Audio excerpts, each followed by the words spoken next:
Hello, everybody, and welcome to the Power is Now online radio. My name is Eric Lawrence Frazier, and with me is Dr. Michael Krein. He is the CEO of Real Software Solutions, the parent company of Real Genesis, an incredible platform, folks. Go to realgenesis.com and check it out. Michael has been doing an incredible job over the last few weeks here talking about real estate. In fact, this is Real Estate Success Month in the month of March and April. And I'm just excited, folks, for myself personally. I think I got the best seat in the house, sitting at the foot, if you will, of Dr. Krein and learning, learning all that he has been sharing with us, from how to close 100 transactions a year to HELOC resets that are happening to internet leads and incubation.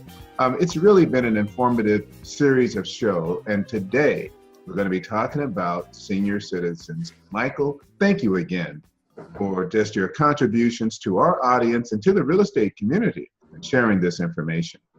Not a problem at all, Eric. I'm always happy to be here, and I've been having a lot of fun doing these shows. You know, it ties into the Free Broker School, which is one of those things I swore for about 20 years I was going to do. Once I was retired and out of the real estate business, I was going to tell everybody everything, how it really works, all the secrets. I sold my offices. I'm out of the franchises. I don't compete with anyone anymore. Right. So I'm having a really great time with this and just a lot of fun. Well, it has been fun. And I love the frankness, Michael, that you bring with every show. I mean, you really are telling it like it is, man. Mm-hmm. Well, there's no reason not to. Again, I don't report to anybody. I can kind of do what I want. I don't have to be politically correct. Right. You know, it's just about making money and having a better life, you know, and that's all it should be about.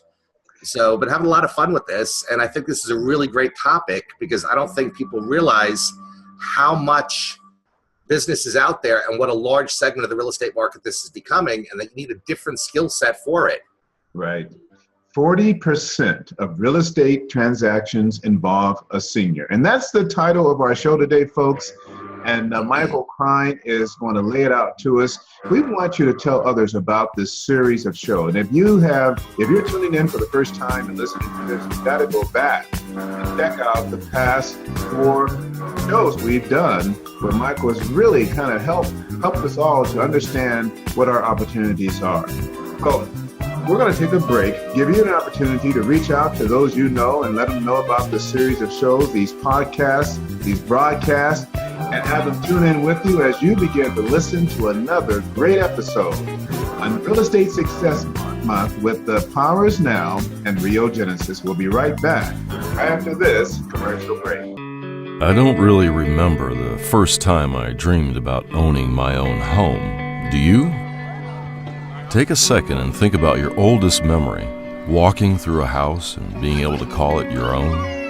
Your favorite music playing in the background, your family and loved ones around you, and you're all celebrating.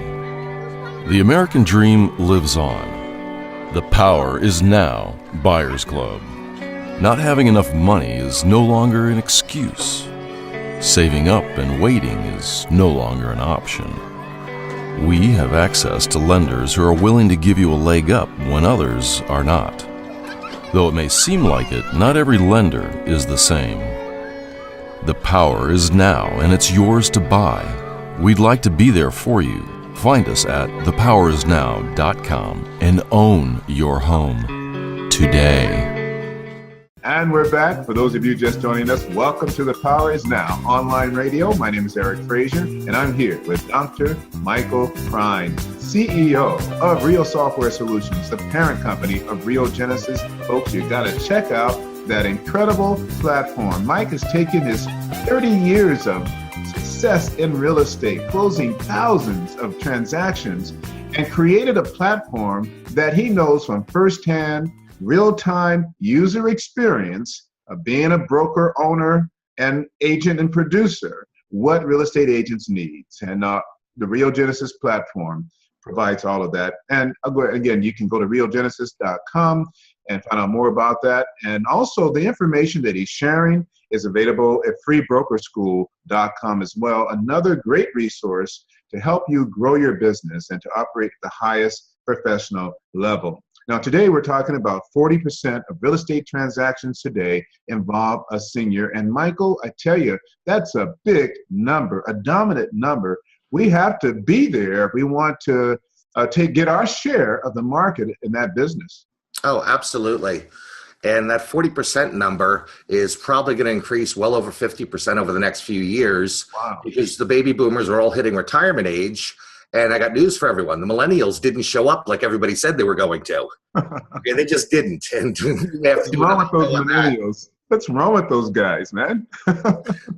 Oh, there's a lot of reasons why they're not buying. But they did not come out as everybody said they would. So, again, they're going to be a smaller percentage of what was predicted. The seniors are going to be a larger. But we need to talk about that 40% number. Okay. And, there are so many different studies published on real estate. We get all these different statistics.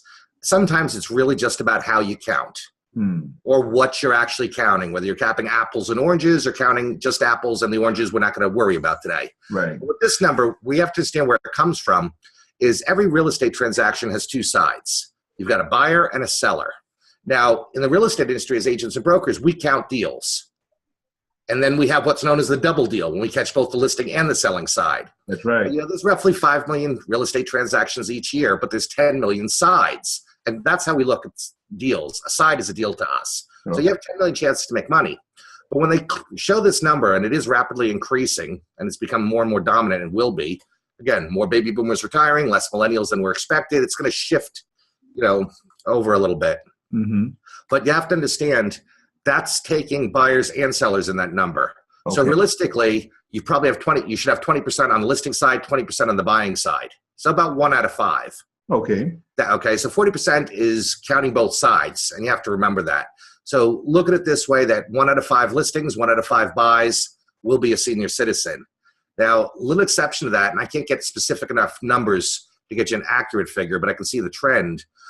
Because seniors downsize, not all of them repurchase. Some go to assisted living, some go to rentals. So that's actually a little skewed. It's a lot heavier on the listing side than it is on the buy side. Okay, and that's also very market dependent. If you're in the Northeast, New England area, those people are heading to Florida. Okay, we talked about this, okay? So you're going to be much, much heavier on the listing side there. Right. If you're in a nice warm climate like Phoenix or Florida, where it's a retirement destination, you're going to see it much heavier on the buy side. But either way, it's a very large segment of the market. And it's going to take more than just real estate skills to capture it and really excel in this market. So we're going to talk about their behavior as buyers, what your behavior needs to be, the things that are of concern to them, and what knowledge and expertise you need to possess to really excel in that market. It's quite a bit different. Well, it sounds great, and let's get right to it, Michael. This is a very important topic for those who are looking for other avenues to, not just maintain their production, but grow their production. Because in this business, either growing or you're dying, right? There's no staying the same. No, there's no staying the same. You stay the same, you're falling backwards. That's all there is to it. But to give you an idea how really large this is, you have 10,000 people a day in this country turning 65. Wow. Yeah, 10,000 a day. 1,000. Correct. And 7% of those 65-year-olds that are able to retire, 7% of them will sell that home and downsize within the first year. So to that 10,000, there's 700 a day, if you want to look at it that way. They may not list today, maybe tomorrow, next week, next month, but within the year, they're going to go. It's a huge part of the market. You're right. Okay. What's also great about dealing in that market, especially on the listing side, is they tend to be the higher end homes. And we have to go back to everyone owns 3 homes in their life. You have your starter home, right? Big home that you raise your kids in. Then you have a smaller retirement home. Right. This is the big home they raise their kids in. These tend to be the 4 bedrooms, 2 stories, the bigger, better houses. Right. All right. So from a listing perspective, yeah, that's great inventory. So you want these listings, and they tend to be above the average price. And like I said, 7% will sell the first year when they retire at age 65, but most by the age of 80 will be retiring. So during that window, they're going to sell that home more than likely. Wow. So, Michael, there are a lot of them out there. And as you said, the market is continuing to grow. It's 40 now and maybe 50 next year, or who knows where this is headed, because there are a lot of people retiring. That's a huge number. So as a business professional, as an agent, what should I do to attack this business or this opportunity? A couple things you can do. The most important one is to understand the consumer behavior, okay, and who you're dealing with. I'm assuming if you're a licensed agent or broker, you've got real estate skills. But this is going to be a very different type of both listing presentation and sales process. All right. And it's really going to come down to communication style, right? You're right. Yeah. How do you communicate with senior citizens versus younger people? It's a completely different thing, right? It's really going to come down to your communication style, and you're going to have a little bit more patience. Not because they're diminished capacity. Most of them are still quite sharp. You may run into that situation, and if you do have a senior with diminished capacity, you usually be dealing with their adult children. So you have to remember that. You figure out who you're dealing with and who's in charge sometimes.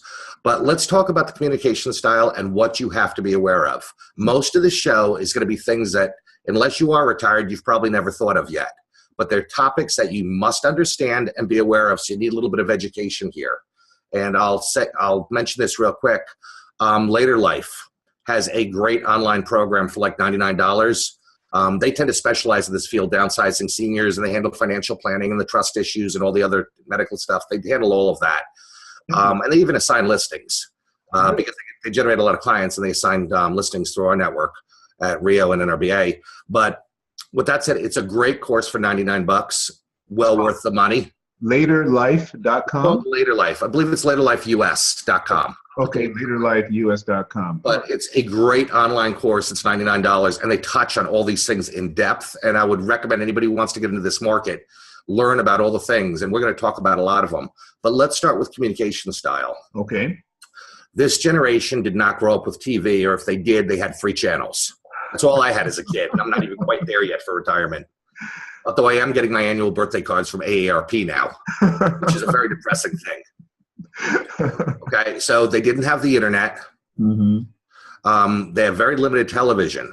So, and entertainment was more home-based. Okay, now you and I have similar backgrounds in this, and I'm willing to bet, without even asking, because I haven't asked you before, after church every Sunday, everybody came back to the house, sat on their ass for coffee and cake all afternoon, right? That's right. Was that Sunday at your house too? That's Sunday at my house, absolutely. Okay, and I did everything I could to get out of there because I was bored out of my mind as a kid, and I just wanted to run away. Okay? Yeah, we had more than coffee and cake. We had a full-on meal, man. Sometimes it was. You had Sunday dinner. That's right. But this generation also entertained by dinner party. You're right. Okay? So their whole entertainment was all about sitting around and having conversations with people. Okay, so the conversational aspect is very important. It's how this generation grew up. That was their social interaction. That was the majority of their entertainment, all of those things. So we have to look at that communication style. So the first thing I'm going to tell you is to have a lot of patience and be prepared to have a very long conversation. Retirees also don't have to go to work. They have no place to go. That's true. All right, so they have plenty of patience and plenty of time. So especially in a listing appointment, you may have a 2 or 3 hour appointment. I would book 2 to 3 hours. This is not in and out, boom. Same with working as buyers. Could be a lot more social interaction, a lot more conversation, a lot more patience. In some ways, it's very similar to listing a short sale. There's only one trick to getting a short sale listing, and that was to shut up and listen to the story. Okay, when the people on a short sale, we've talked about this in other shows, until they can tell you their story about why it's not their fault or what happened to them, you're not getting that listing. But as long as you listen to the story, you're going to walk out with the listing. Yeah. Kind of similar here, and that you're going to have to spend some time talking to them. Right. That is, the communication style is all verbal, right, social. You don't drink coffee, learn. If you're offered something, coffee and cake, do not refuse it. It's very rude. Right. Okay, so it's going to take a little more patience, and you have to talk a little bit slower sometimes. You and I know I can't hear as well as I used to either. My kids talk too fast for me now, and I talk fast to begin with. So you have to go into that style. Right. So that's the biggest thing. The next thing is to understand what their actual needs and concerns are. Okay. I mean, the number one fear among retirees is, are they going to outlive their money? That's reality. Am I going to outlive my money? So they're going to be very conservative, very careful, and you're going to have to be very patient.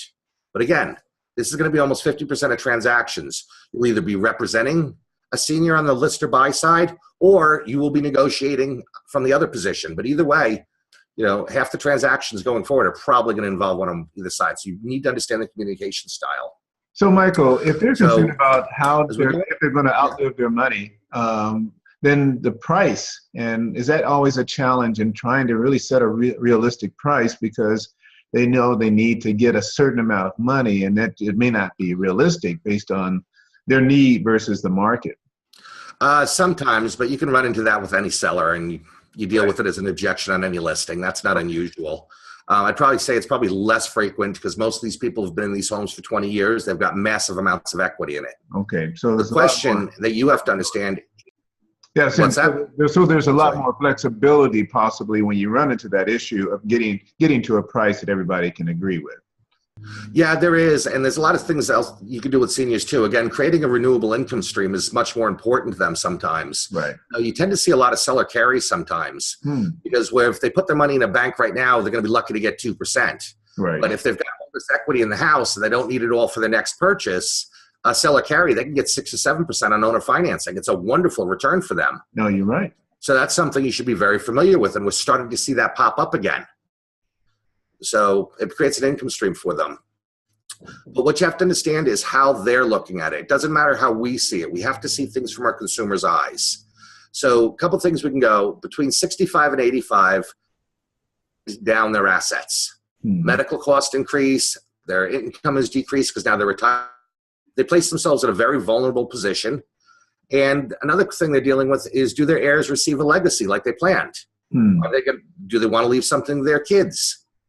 And that can get tricky sometimes because sometimes you may be dealing with the adult child of the senior that owns the property. You're right. And there's a dynamic in there you got to be really careful of. So you be aware of that. Another big concern is, and another fear is, will they have enough to pay for long-term care? So when you're dealing in one of these transactions, you're more than likely going to be managing two transactions: the list of their home and their transition, whether it's to another purchase locally because they're just downsizing. And about half the retirees do stay in the same location and area. They're just downsizing because that's where the kids and family and grandkids are. Sure. Other times you'll be coordinating another transaction across the country on their purchase. And obviously it's the proceeds from one property rolling into the other property, just like a reload. You have to coordinate all that for them. You're right. And make sure you understand that. But these are the type of topics that you need to be able to discuss. Okay? But here's the thing. 84% of all Americans that are 80 years or older receive some form of long-term care. That's incredible. Yeah, that's how large the number is. So it's a big thing to them. And that includes when they downsize. Another big concern is medical. Will I find good doctors that I can work with? What about long-term care? These are all the things that run through them. They're not, whereas a lot of us, we bought our first home. We were looking for a starter home. Right. Home. It was really about raising our kids when we bought that big house, the second house. Right. Okay. We were worried about schools, things like parks, things for the kids. Right. That's different. They're worrying about things for themselves now. So a lot of it has to do with medical concerns and things like that. But then again, you've got a lot of seniors that are in better shape than I am. Okay? And they want to go out and play and have a great time. Right. So a lot of them move into urban centers where the action is. It just depends on the condition. They say 50 is the new 30. Right. I can tell you, I'm past that. I am not feeling 30. So it's really going to depend on who they are. So interesting. Mike, this reminds me of really, I think, the number one rule in selling, and that is listening, because you've just laid out a number of concerns. And so I think when you're dealing with anybody, it's fundamental to sales, but perhaps even more important with a senior citizen who has all these concerns, to really listen and to document what their concerns are and to be observant so you can actually see things they're not even telling you. Mm-hmm. You're quite correct, but like a lot of the things that we're mentioning, unless you're at retirement age or considering it, you haven't thought about in your lifetime. You never had to. Right. And I'm not saying you have to be an expert in all these things, but you better understand what their concerns are and at least be able to hold an intelligent conversation and be both sympathetic and empathetic. Right. That's the reality. That is. Right. And that's the key to this. So when they say something to you, you don't go, huh? Okay, come on. That's a great way to lose business, huh? And so one of the things when you're talking with them and involved in these transactions is you have to explain and talk about what is debt equity. And debt equity is an unappreciated asset that doesn't take advantage of the growth. So staying in your current home is all debt equity. That money is not invested, dependent upon future appreciation to fund your retirement, which is a really dangerous strategy. I mean, it's fine in the long term when you got 20 years to ride a market cycle up or down. Right. Okay, so debt equity. Wow. And the other thing is, are they going to be paying cash to purchase their retirement home? Okay. It's not always the smartest thing to do because that money is not earning a return. It's not generating income for them. So a lot of times, especially if you work with like a group like Later Life, they bring these people in, but you may be dealing with a trust attorney, you may be dealing with a financial planner and coordinating everything. All right, because they may have other assets on their retirement planning and they take it very seriously. Again, it's not like they have a job to go to, so they actually read all this stuff. Okay, those are some of the things that they're going to have concern. Another thing that you'll run into, and they go, well, we'll just stay here. Well, if you're in a 2-story house and it gets difficult to handle stairs, yeah, you can store those little elevators or those little chairs that ride up and down the stairs. Right. So it's usually much more costly to modify a home versus buying a new one. You're right. Okay, a single story is something more practical. Okay, so new construction cost is always less expensive than modifying an existing home or renovating one to make it accessible. And the new home's probably more aesthetically pleasing. But doing home modifications are going to limit your buyers. Not only will you not get the investment back, it's going to make it much more difficult to sell that home. 4-bedroom, 2.5-bath home, okay, that's the second home for most people. That's when they're looking to raise their kids. Okay, they don't want to see one of those stair elevators in it. You're right. It has no value. You have to pull it back out. Handicap rails in the bathrooms. All the modifications you might have to make are not going to, not only are you not going to get the money back, it's actually going to cost you money on the sale. You're right. To modify. That's a conversation you're going to have with them, because one of the things a lot of them are thinking about is, should I just stay here or should I downsize or relocate? Well, staying there usually creates a lot of debt equity, and they don't need appreciation. What they need is income. They've got medical bills to pay. You know, everybody thinks, oh, when I retire, my expenses go down. That is not true for most people. Your expenses stay the same or sometimes get higher as you age. You're right. So you have to talk about things. If they say, well, we'll say, okay, let's talk about that. Right. And most people will realize it. And it's really emotional too, because that is probably the home where they raised their kids. Marks on a door frame someplace where they were measuring the kids as they grew. It's a very emotional decision to leave your home and move. You're right. Then you have other people who go, to hell with it. I want out of here. I don't want any maintenance. I don't want a lawn to cut. I'm gone. Okay, but you still have to be aware of these things. But right. That's one of the things that comes up a lot, and it usually doesn't make sense for them to stay. Okay, but paying cash for a home, it does not increase the cash flow of their income. It becomes debt equity. Then they're counting on future home appreciation because they've invested all their money in a home and paid cash for it. So they're depending on future appreciation to fund vital decisions. Which may not happen. And it's locked up in equity. A house is not a liquid investment. You're right. So it's not a great idea to pay cash for a retirement home for most people. Also, it loses out on other investments, tax-free investment strategies, and usually creates a path to financial decline. So these are things you should be aware of because they're thinking of them, and there may be other experts. Again, their attorneys, the financial planner you'll be dealing with. You should at least understand these so you can have an intelligent conversation and be aware of them. Mike, you bring up some great points that I think, if someone's listening right now and they're a baby boomer and they're thinking about whether they should sell or maybe rent or sell and purchase another home cash, or perhaps do a reverse mortgage, stay where they are. It's just a lot to consider. What you advise, if someone listening right now, they are a consumer, getting with a financial advisor to kind of walk them through this myriad of things they need to consider, because it seems it's at that level. You know, you built a nest egg of wealth and maybe in real estate and other things, and it's a serious move because the decisions they make right now will impact the quality of the rest of their life. So Absolutely. What would your advice be in terms of selecting someone to help them in this process? Because obviously we want them to work with a real estate agent particularly a VIP agent, the Power is Now, or one of the great agents with NRVA. But the other help they need, what would you advise them on how to get the right help in these very important decisions? Well, I'm going to preface that with a warning to the agents and the brokers listening to the show. You as an agent or broker are not a certified financial planner. You got to be real careful what you say. You can lay out options, but you do not make recommendations or advice. You get them to consult a professional. Otherwise, you're buying liability. So, yes, I think they should have a financial planner, someone who specializes in retirement strategies. And that, everybody thinks financial planners are for millionaires. They're not. They're for everyday average people who probably need them more. Great point. Someone who's made a million probably did it either in business or a practice or some sort of profession, but they're used to running a business. So their financial acumen is usually much higher, right? So it's usually the lower amounts or lower, I don't know what I'm looking for here. Well, the lower price points. The lower price points, they actually need the financial planning advice more than anyone. Wow. Just because they have less education and less experience in financial planning and financial matters. Right. So they probably need them more. Right. And these are things you can talk about. You can say, hey, this is why you should get a financial planner. I recommend one. They're not that expensive, just to answer some questions. But the fact is, everybody's situation is going to be completely different. You're right.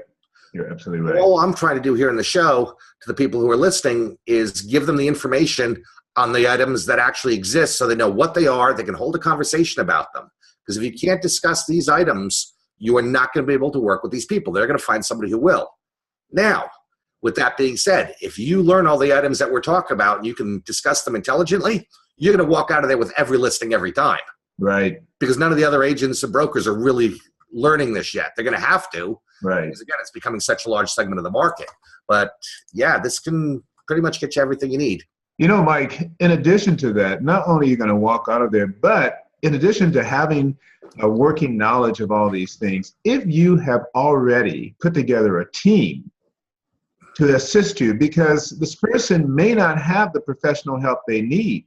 So you should be aligned with a certified financial planner, a CPA, an estate attorney who specializes in trust, and maybe someone who is an expert at 1031 exchanges. I mean, you should have a team already in place before you really start to approach this market in a serious way. Wouldn't you agree?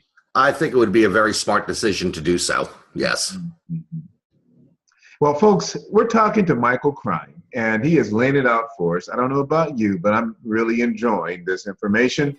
We're going to take a break. When we come back, Mike will continue. We're going to talk about some of the additional concerns that seniors have, and as real estate professionals, we need to be aware of. Hang in there, folks. My name is Eric Frazier, and I'm a mortgage broker. And I have a program that can help you buy a home today. In fact, it's an FHA no-no. That means no money down, no closing costs. You need to call me. If you're serious about buying a home, don't procrastinate, don't wait, call today. These programs do not last forever. Interest rates are going up, housing is going higher. The time to buy is today. Apply to buy now. With Eric Frazier, mortgage broker. And we're back. For those of you just joining us, welcome to the Power is Now online radio. Please follow us on Twitter, like us on Facebook. Check out the Power is Now website, where you'll find a lot of great resources to help you as a real estate professional take your business to the next level, and as a consumer, get the information you need to make the right decision. And of course, you've already made a great decision in tuning in to the Power is Now online radio and watching us. For those of you who are watching on the website, Power is Now TV, we thank you for your time, your consideration, and listening to this great information. And I am so appreciative to Mr. Michael Krein. He is the president and CEO of Real Software Solutions, parent company of Real Genesis, an incredible real estate platform for those of you who are looking for help to get organized and to really attack all the marketing opportunities that Mike has been sharing with us in this series of shows. The platform is what you need. Knowledge is first. You need the knowledge, you need the mentoring, but you also need the technology and the platform to execute on all these great ideas and market opportunities. And so this series in Real Estate Success Month is off and running, folks. This is show number 5, and we're talking about 40% of real estate transactions today involve a senior, and Michael has been breaking it down like he has in the last 4 shows. Michael, so now we're talking about additional concerns that seniors have, and I have to tell you, I'm a little overwhelmed with all the concerns that you've mentioned so far. Mm-hmm. Again, I'm not saying that you or I or anyone listening as agents, brokers have to be an expert in all these fields. No, it's you're not going to be. We're real estate people, but you have to be aware of them. We're talking about paying cash for financing. It's floating just over 40% of seniors buy cash when they downsize. Wow. It's not as high as it used to be. It used to be almost always they paid cash and put all their money in. But everybody has learned over the last 10 years since the great crash and the bust that buying a home is not always the best investment, not to put all your money in there. So, yeah, it's a painful lesson for many people. It is. So you're going to see a lot less cash purchases. It's down. I think it's floating right around 41% when they downsize, they pay cash.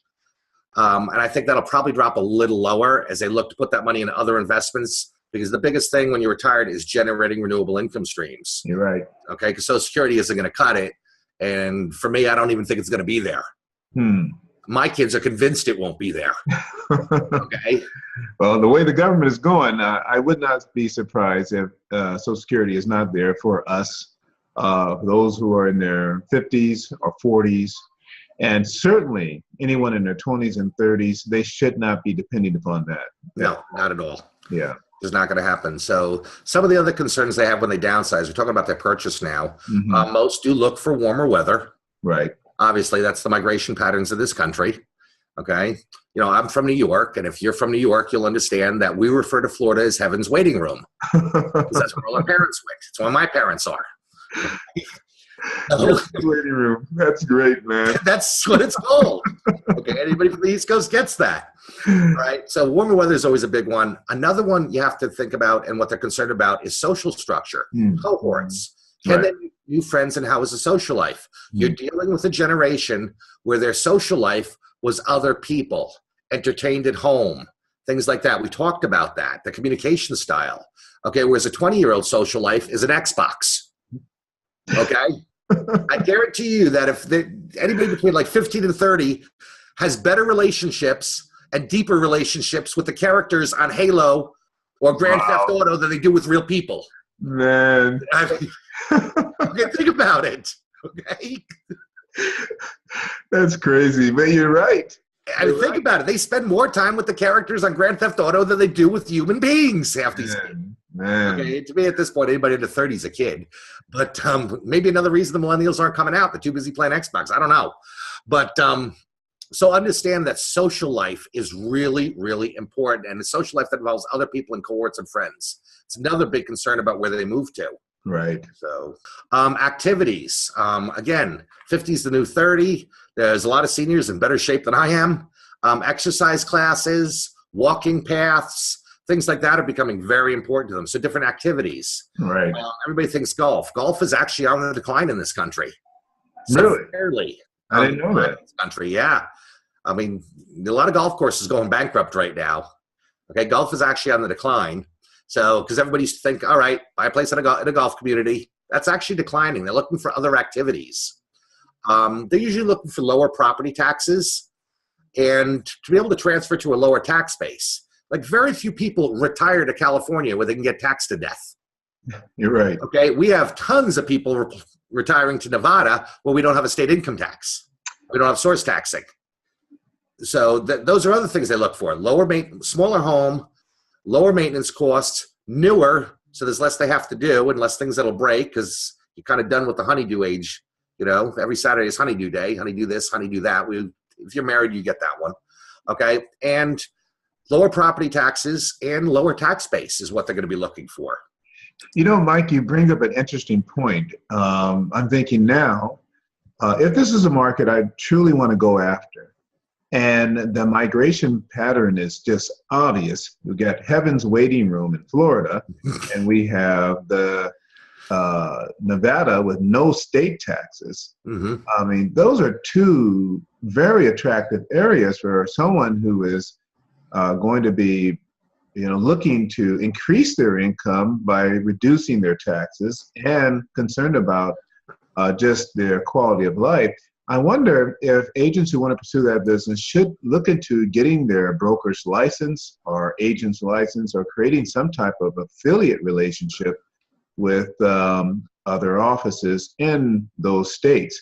But I think if they have the ability maybe even to create an office in those states or to just be licensed in those states to be able to serve their client from end to end might be another aspect to this strategy. Oh, absolutely.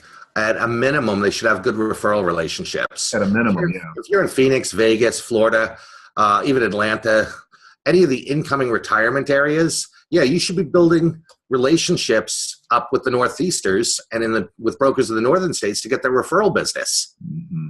Okay, you should absolutely start building those relationships because you're going to be doing mostly incoming.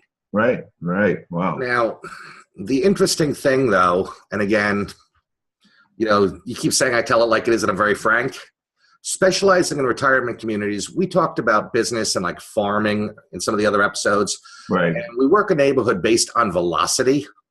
Yes. I mean, how often the homes turn over? Right. Well, retirement communities have very high turnover rates because people die. Yeah. That's a reality. It's a fact of life. It is. They become ill and they have to move to assisted living. Okay. So even if you're in one of those southern states, yes, you want to bring the buyers in, but the turnover in those retirement neighborhoods and retirement destinations is very, very high. You're so right. you do incredibly well as a listing agent too. So I don't want to say that, well, if you're in one of these retirement destinations that you should only be a buyer's agent. No. The turnover and velocity in those neighborhoods is very high for the listing agents. So you can do incredibly well as a listing agent there as well. Which, again, a lot of those people, it will either be death or they need to go to assisted living community or into a nursing home. There's going to be turnover, and there's a lot of listing opportunities there as well. So, again, why all these things to be aware of are so important to deal in that market. And as I said earlier, you may not be dealing with a senior, but one of their adult children more than likely. Right. So, which should take us to the next thing on housing concerns and what they look for is also family dynamics. Do they want their adult kids nearby? Or if it's the adult kids making the decision, do they want their parents nearby where they're just down the block from them in case they need something? Right. Okay. And then we should really talk about that because I've made a lot of money because of this. I'll give you one example. I listed a house for a retiring couple and moved them down to Florida. I think we talked about this once before. But because they were moving down, and New York is very expensive, tough job market, very high taxes, their adult children, and they had 3 of them married with grandkids, decided to move down there with them. So I not only listed the senior's house, I listed the 3 kids' houses. I got 4 deals out of that, 4 listings, and I got 4 referral fees because they all bought in the same neighborhood because they wanted to stay together. So that's another thing you want to ask about. Well, what about your children? Where are they? Do you want to be near them? Or if you're dealing with the adult child who's managing their parents' issues on the seniors, do you want your parents close by? Let's work on this. If you ask these kind of questions, you're going to get the business because nobody else does. Great points, Mike. I mean, really, asking questions and listening. We're going back to the fundamentals of sales, aren't we? We are, but this is a specialized niche that is now becoming almost half the market in some places. You're right. So, and then the conversation may come up about, especially when you're dealing with the family dynamics, who's going to be paying the expenses? Some seniors are quite capable of it, and I know a lot of them that are supporting their kids.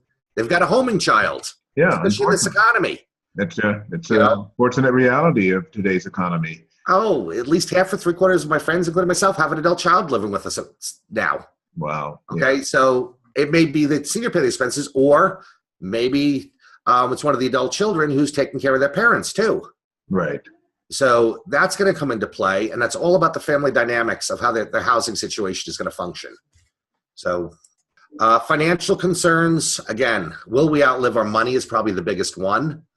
And how do they increase their cash flow while they're in retirement?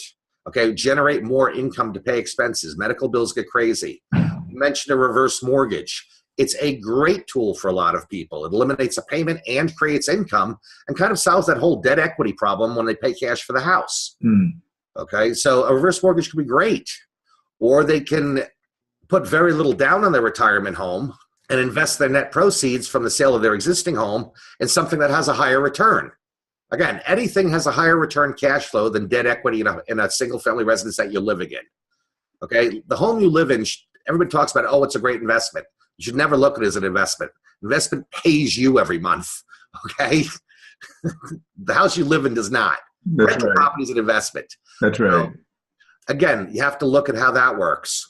And then the other concern financially, should we take the same with risks with our money when you're a senior? And the answer is no, you can't. Okay, I've got adult children, and they have their investments and stuff, and they take a lot of risk, and I encourage them to, because they've got 40 years, 50 years to ride it out.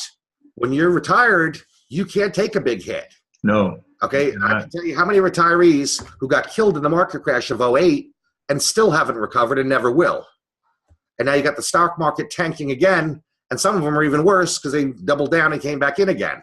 Right. So risk has to get lower as you get older. Much more stable investments. It's just a fact of life. Yep. And, another question they ask is, do you need to annuitize your life? And that's taking out monthly stipends. You maybe have forced withdrawals, minimum distributions, using a reverse mortgage or a home equity line, cashing out annuities, IRAs, 401ks, just to meet a basic budget. Right. And that goes back to the housing decision and the debt equity issue. So you be aware and be able to talk about all of these things. Again, you don't have to be an expert. You find a financial planner. But these are their concerns. And if you are educated about their concerns, they know you understand you've got the business. That's really what this is all about. Okay. Then it comes down to, and some of these get a little personal. Some people will just tell you everything. Other people will not tell you anything. So you can ask the question, but if they hesitate, drop it. But one of the things that they look at, and retirees all look at this, are adult children. Are they contributing to help their parents retire? Are they a liability? Are they costing the parents who are retired? Homing children. Right. Okay? Do they have adult children or grandkids living with them? That is not uncommon at all in this economy. You're right. You see it all the time, which goes back to when they downsize, and a lot of them like to go into senior communities, because one of the other things that's very important is security. You're right. People will pay for security over anything else. So a lot of retirement communities are guard-gated, closed communities, and they like that for the security aspect. I mean, it's one of the top fears that a senior has. Am I going to get mugged or hurt? Right. And they have age limitations. Well, that's where I'm going with that. You're dead on, because if they got adult children or grandkids that are going to live in with them, they can't go into those communities. Yeah. Most 55 and over communities have like this 2-week rule for guests under 55. So a lot of them may not be eligible or able to go into a retirement community, even though it's where they want to go because of the family dynamics. You're right. So you get asked that. All right, we understand we're going to downsize you. There's a lot of pros and cons to living in retirement communities. I know some people who love them. I know a lot of people who hate them. It's a passion, retirees. Okay? Just not their lifestyle. But it's something you have to be concerned with. You're there to help them. Right. Your options. Legal concerns, again, do not, as an agent or broker, ever give legal advice. However, you can also be liable for not mentioning something that you should know about. You're held to a higher standard of care. I mean, that's a topic for another conversation, but you're going to have to talk to them. Okay, do you have a trust attorney and an estate attorney? All right, are you going to need a living trust? Are you going to do something with a life estate? And understand what a life estate is. Okay, it's not uncommon at all. Durable powers of attorney, advanced healthcare directives. You really should have an attorney and have all these things dealt with and discussed. It's not my business, but I'm going to help you with this part of it, and you really should be taking care of this as well. So be aware of what they are. This is where the team comes into play, right? Yes, it does.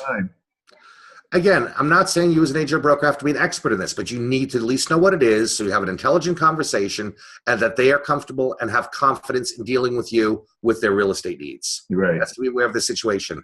Other legal concerns, and this is one not voiced, but I know a lot of seniors have this one, and are they protected against elder abuse? That's a big problem in this country, and it's a fear for a lot of people.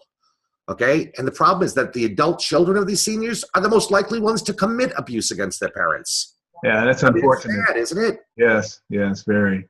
Okay, but that's the concerns they have. And most elder abuse is financial. And I'm willing to bet that every one of you listening to this knows someone in your family who committed some sort of financial abuse against their parents. It's way too common. Right. But it's one of the concerns they're worried about. Okay. And elder abuse can also be physical and emotional, and that's not the topic for this. But understand it is a concern of a senior because they've all heard a story. I guarantee you. I'm not even retired and in that social sphere, but I've heard the stories. So I can only imagine. We all have. Yeah. So again, these are things they're going to be concerned with. The last one is, or one of the last ones, I guess, is are they able to leave a legacy? It's very important to some people that they want to leave something to their kids. You're right. Either a fund for a grandchild's college education, or they want to leave something to their kids, okay? Or real estate. Or real estate. But now, if there is a legacy, how do they avoid taxes? Right. All right? Because that's the problem. There's no point in leaving something for your kid if the government takes it all. You're absolutely right. So you have to talk to them, especially if they're going to be purchasing a home. They may want to purchase the home in their kid's name now, put a mortgage on it, they pay down the mortgage, and then they grant themselves a life estate in it so they can't be kicked out. It kind of prevents elder abuse and financial abuse. It's a good thing to have. They do a life estate to themselves so they're secure, but then when something happens, the property's already in their kids' names and avoids the taxes. I mean, there's so many different ways you can structure this. You know, you're right, Mike. And we learn about life estates and different types of estate, leasehold estate, life estate, and getting a real estate license. But these things don't really, unless you're in the game and dealing with this market, it may not be top of mind. And I'm sure there's some agents right now going to their online and looking at what's a life estate. Exactly. I mean, it's funny. Like I said, we all took real estate school. We did our 45, 90-hour course, whatever it was, to get our agent's license. Right. And one of the fun things I like to do, I teach classes, we were all taught about deeds. Okay, what are the 5 covenants in a deed? Right. That's right. You know what? I'm lucky if I can get one person in a room of 100 people, I can remember all 5. Okay, so yeah, it's just, and I don't blame them for that because you know what? There is nothing in a real estate licensing class that will ever make you a dime. That's right. That's okay, right. so if you're going to spend 90 hours to get a license, go spend 90 hours to learn how to make money. You don't even have to spend that. 10 will do it. That's what free broker school was all about. That's right. Nobody takes the time to learn how to make the money part. They leave that out of the licensing classes. That's right. Okay. Other things they're going to be concerned with: healthcare concerns and planning, new doctor relationships. Okay. I don't know about you, but I got my little bottles of prescription pills now at my age, don't you?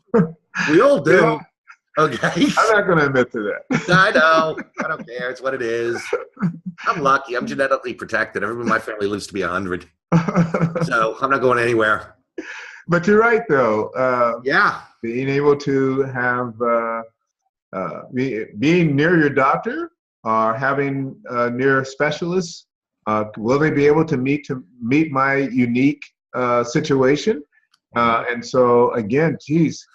It's really a team effort, I think, in addressing all these very important concerns. Mm-hmm. And I think it's great you're laying it out for us like this. So, Michael, it's important to me, I think, that as I'm going to pursue this market myself as a real estate professional and broker, that I put my team together now because I really appreciate just the gravity of it all, the seriousness, the weight of all of this that seniors need to take in consideration. And I think it would be great to approach them with kind of a plan. Have you thought about this? Have you thought about that? And really establish yourself as an expert, as a person who's experienced in working with people like, seniors mm-hmm. who are facing these many decisions. What you've laid out so far about healthcare concerns and planning, that's a big deal. Just let's continue down that line. I know you were just talking about doctors and medicine, and we're all getting older, and that does require an increase in healthcare. Yeah, one of the reasons why people don't relocate when they retire, but actually stay in the same area, is their doctors. Mm. They may have a unique medical condition. They may love their doctors. Right. I've had it happen where they're undergoing chemo and don't want to relocate and want to keep their doctors in the hospitals nearby. Wow. So a lot of times you'll end up with a double deal when you downsize a senior into a smaller home, but it'll be local. Right. They don't want to give that up. So again, you got to find out what their concerns are. And you made a good point. You can take all of these items and turn it into a checklist. And if you go in and say, hey, look, you know what? I'm not just here to sell your house. We need help you sell this house, decide what home you're going to be into and what's important to you. The more information you give me, the better I can help you. Okay? And I'm not an expert in any of these fields, but let's talk about these items. Some people will really appreciate that and open up right up. Then you'll have other people that say, that's none of your business, in which case, all right, you're just there for the house, shut up. You can't win. Right. Okay? But the fact that you even ask these things sets you out as the expert. And we talked about almost all of these are a double deal, and you'll either sell them another house or get a referral fee on another house. We talked about sometimes you'll move their children and move them closer to their children. The other thing is we talked about the communication style and their social aspects. This is the most social generation. If you do well by one of them, you're going to get all their friends as well. It's all moving, yeah. It's one of the easiest markets to break into and generate massive amounts of referral leads. You're right. Which is the best business, referral business. It's the easiest business. You walk in, somebody already vouched for you, you have credibility, and you go. You're right. Some other considerations you may run into is physical and cognitive disabilities, mainly age-related. And will the no home purchase meet those needs? Okay. Is one of them going to be in a wheelchair? Do they need wider doorways, a one-story home, lower countertops? I mean, asking these questions is not offensive if you do it correctly. Say, what other special needs do you think you may have in the future? Right. Okay, because that's going to depend on your home. And if we buy you a regular house now and it needs to be modified later, it's going to cost you a lot more. So is there anything that I should know to help you better? Okay, it is a very personal question, but if you're not offensive about it, most people will actually appreciate it. Right. One of the other things that's really a big concern among seniors is, will I get dementia? Okay, and if so, what will I do? 2 out of 3 85-year-olds in the U.S. have some form of dementia, and that includes Alzheimer's. It's that high. 2 out of 3. Once they hit 85, they have some form of it. There's some loss of cognitive abilities. Who's going to take care of me then? How will I be able to function? Okay. Will I still be able to drive? Maybe I should be in a community where I can walk to the corner store. It's less than a block away. I mean, these are all things that they're going to be thinking about. Now, everyone will be thinking of different aspects depending on their lives, but these are their concerns. And if you're aware of them, you acknowledge them, and you're willing to deal with them for them and help them, because you're the one they're going to do business with. It's that simple. Yeah. I think the last thing they kind of worry about is, again, a lot of times when you're helping and working with a senior, it's not necessarily to downsize a home, but possibly to go into an assisted living, right? Some sort of long-term care facility. Things happen. In which case, you're usually dealing with the adult children who will be managing the transaction. So you have to be aware of that.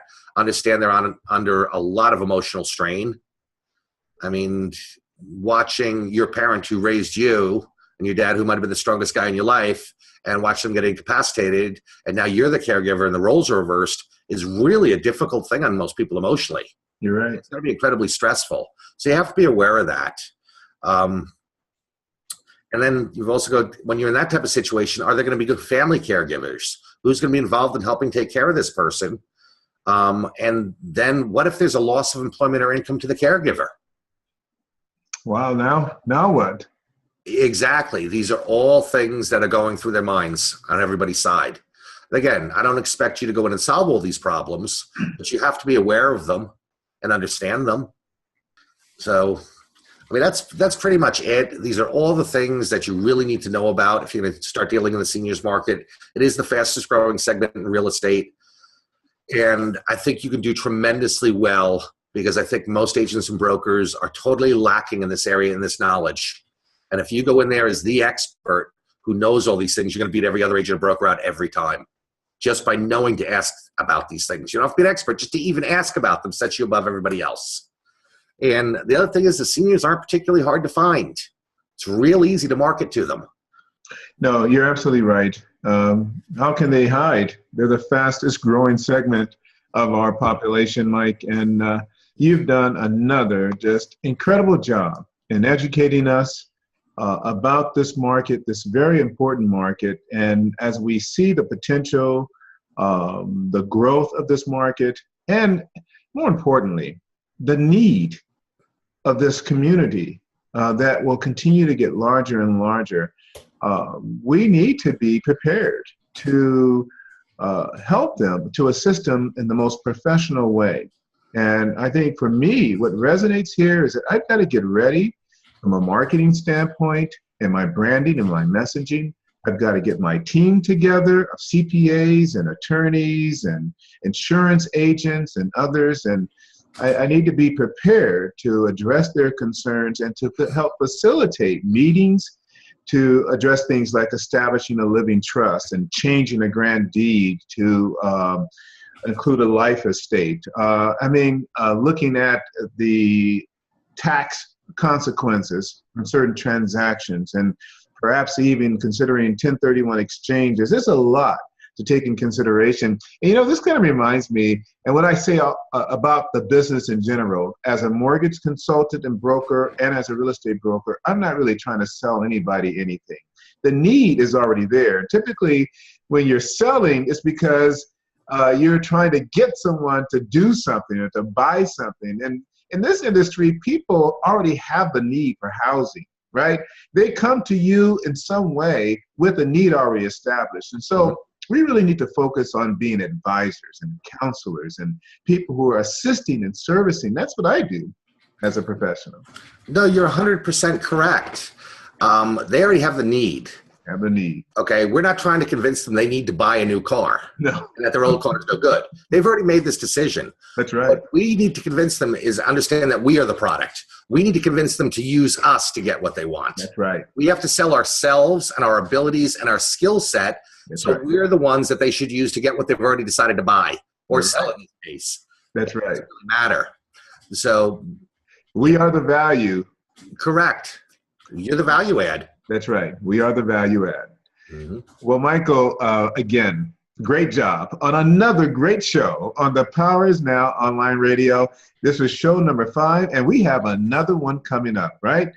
Yeah, I believe the next one we're going to do is technology. That's right. Because that's what's really differentiating. We've talked about the 80-20 rule of real estate, which is becoming 90-10, and you're going to have 10% of the agents controlling 90% of the business, and they're doing it because of technology. That's right. And so we're going to talk about the different types of technology available. Most of the time when I talk to agents and brokers, it's not that they don't want technology. They know they need technology. They don't know what's out there or what they actually should be buying or shouldn't be buying. You're right. Hopefully it's my product. I think mine is great. But in the next show, we're going to talk about the different types of technology. Whether you buy mine or not is irrelevant. But we'll talk about the different things that you must have to stay in this business. Forget about being successful. We're talking about the basic needs for survival in the real estate industry at this point. Because if you don't do this, somebody else will. Okay?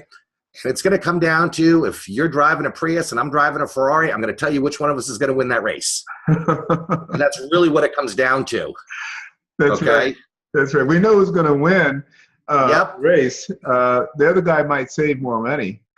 True, but here's the thing. Agents and brokers always worry about how to save money. Mm-hmm. Stop worrying about how to save money. Okay, and don't cut back. Learn how to spend money to get you even more money. There you the go. whole cast bread above upon the waters. Right. That works in all parts of life. That's right. Okay, you have to spend some money to make some money, and the biggest mistake agents and brokers make is they cut back. A good business person knows how to save money. A great business person knows how to spend money. How to spend money. Yeah, and look at anybody who's really successful. So, yeah, we'll talk about the different technology products out there, and not so much products, but what the functions are that you're going to have to remain competitive, and the things that will make you more efficient and that will make you more money. Well, there you have it, folks. Show number 6 on technology. Great business people know how to spend money to make more money. And that's a quote from Dr. Michael Krein, President, CEO of Real Software Solutions, and President of the parent company, Real Genesis. Incredible platform, folks. Please go to realgenesis.com and check out the platform so you can have the tools you need to leverage all the opportunities that Michael has been talking about in this series of shows. In addition, everything we've been discussing is on freebrokerschool.com. Can you believe it's free? Freebrokerschool.com. Not only can you hear this information, but Michael has other resources there. I mean, from scripts to business plans to whatever you need. And on top of all of that, Michael is available, right, Michael? You're available to take phone calls, to help, to assist, to mentor if you're looking for that type of assistance, correct? Absolutely. I work with all the NRBA members all the time. They're all free to call me. All my Rio users call me. What Rio's become is almost kind of like the unfranchise. We're providing the technology platform like a franchise does. We're providing the training like a franchise does, the consulting like a franchise does. It's kind of what it's evolved into. So, but you're not a franchise. No, we're not going to tell you what to do. Right. We're not going to take 10% of your income every month. Right. Okay. So, but we're kind of ended up evolving into providing all the things that a franchise does, except the name. Keep your own brand name. That's right. We've got some offices that are using Powered by Rio Genesis now because it's getting well known, and we don't mind that if it helps them. But yeah, we're there to have people be successful, and we want them to be more successful. And yeah, you're free to call or email me. Happy to answer questions. I only have one rule, and that is you call me, not your assistant. Yes. It's my only rule. If it's important enough to waste my time, it's important enough to waste yours. Absolutely. Okay? I don't talk to assistants. That's my only rule. That's right. Okay, but if you need something, yeah, you can always give me a call. Always happy to help. Well, I folks, like seeing people succeed. Yes, absolutely do. And it's clear in your passion and the fact that you're doing these series of shows, right, Mike? I mean, people usually have to pay to be a part of a membership group, or at least to go to a convention, and they'll spend thousands of dollars to get the kind of information that you are making available right here on the Power Is Now Radio. But folks, that's a wrap. Show number 5 in the can. We're moving on to show number 6. Please stay tuned. PowersNow.com. Please share the link to this show to everyone you know. Check out Rio Genesis. Just, get engaged and let March be the beginning of the new you, pursuing all the opportunities that are out there in the marketplace with all the technology and the advice and the support that you can possibly get right here in the Power Is Now in partnership with Rio Genesis.